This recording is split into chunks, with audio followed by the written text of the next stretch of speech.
Hey guys, hope you are doing good. So today I'm going to show you how to make an approval flow, kinda in the HR module in ServiceNow. And it's actually quite easy, but you just gotta know a bit. So this is a HR service I've just created for an example. So I just named it approval test, and it's connected to this record producer with the same name template, and the same name lifecycle event. So as you know, a record producer is going to trigger this one, which is going to trigger this lifecycle event. And this is the one we have right here. It's our HR service, and this is the activity set. So we have 3 different activity sets. And this is the first one. As you can see, this is a trigger immediate, meaning once the record producer has been submitted, this specific activity set is going to be triggered. And what we can do now is we can add an activity. So let's say we want to have the manager's approval for this. So manager approval. So the owning group can be HR. And in this activity type, we can choose approval right here. And then we get some more options here. So approvers, who is going to approve this one? And we want to select approvers from case because we don't want a static person, right? We want to make this dynamic. We click on this hourglass, and then we get some out-of-the-box persons that we can choose from. And we can also create a new. And if you create a new, we can dot walk to a specific person from the subject person, whatever that may be. But now we're gonna do subject person's manager. We lock that one, and then we click submit. Let's just check the approvals options here. Anyone can approve. On rejection, I want to close incomplete this one, and I click submit. So make a refresh. Let's go to activity set. So now we have the approval stuff going. So let me just set this back to immediate. Okay, so let's go back to the HR service. So this approval test. So this is in the COE HR case.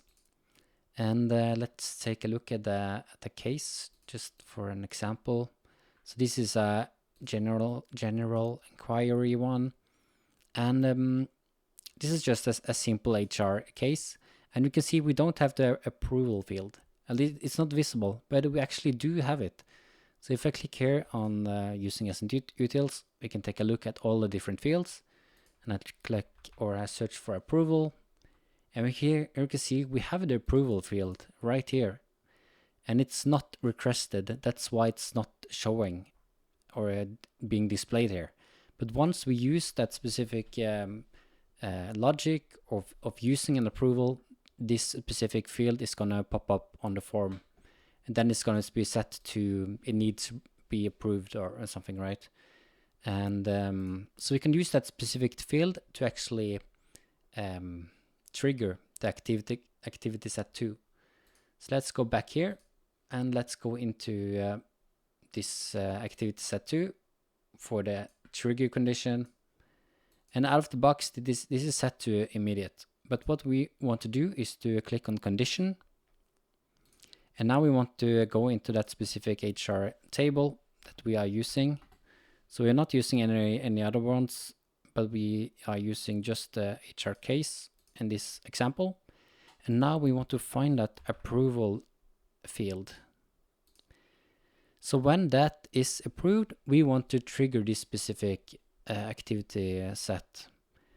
So when this is, we can do is one off. So approved or missing approvers, that is fine. And then I'm gonna save that. And this specific field right here is very important. So this is actually 4 hours by default, meaning that every 4 hour this condition is going to be like set, or not set, but it's gonna see if this is true or not. And that is not very often, right? So when I was started trying out this, I was like, why is this not triggering?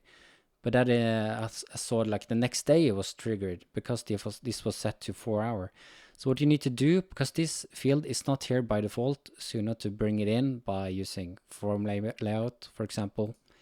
And now for this testing purpose, because ServiceNow recommends that this is 4 hour or like a high number, but for this testing purpose, we can do like 2 minutes, so we don't need to wait that long. So every 2 minutes, it's gonna check this condition, see if it is true.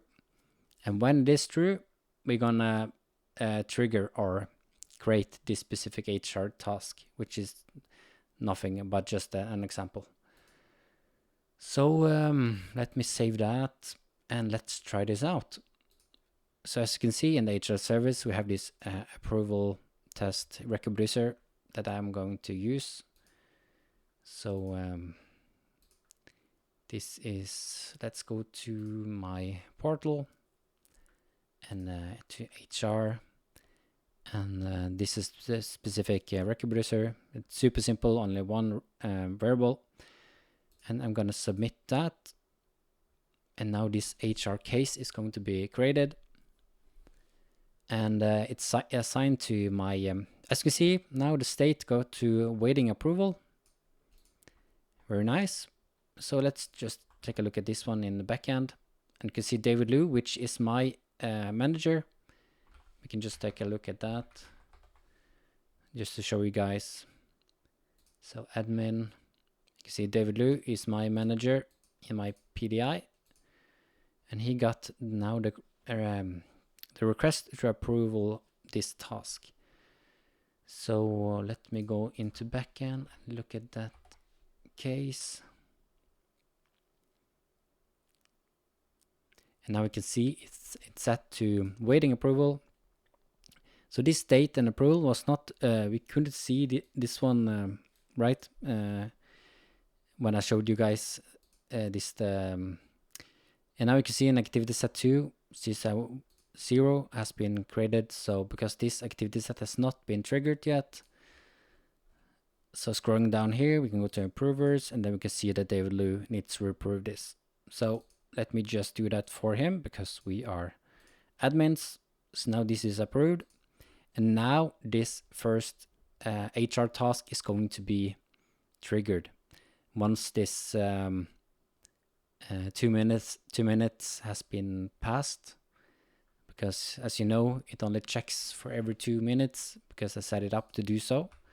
So let me just click refresh to see if it's if something has happened. Not yet, but let's add this category because I've added this field before.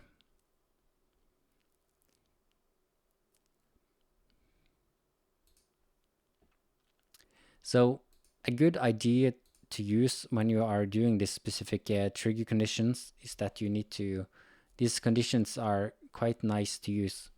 So when a specific field has become a specific value, then you can trigger this specific, write the activity set, then all the activities is going to be triggered at the same time.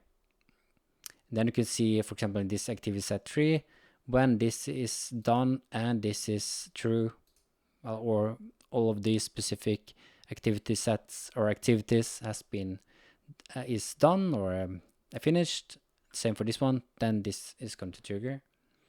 So let us check back here now. Let me do a refresh to see if activity set 2 has been triggered, and as you can see, it's now triggered. Very nice. So I can scroll down and now you can see that specific task. So cool. Hope you liked that video. I know I struggled a little bit to get this working, so now you know how and why things work as it does. And see you in the next one. Bye.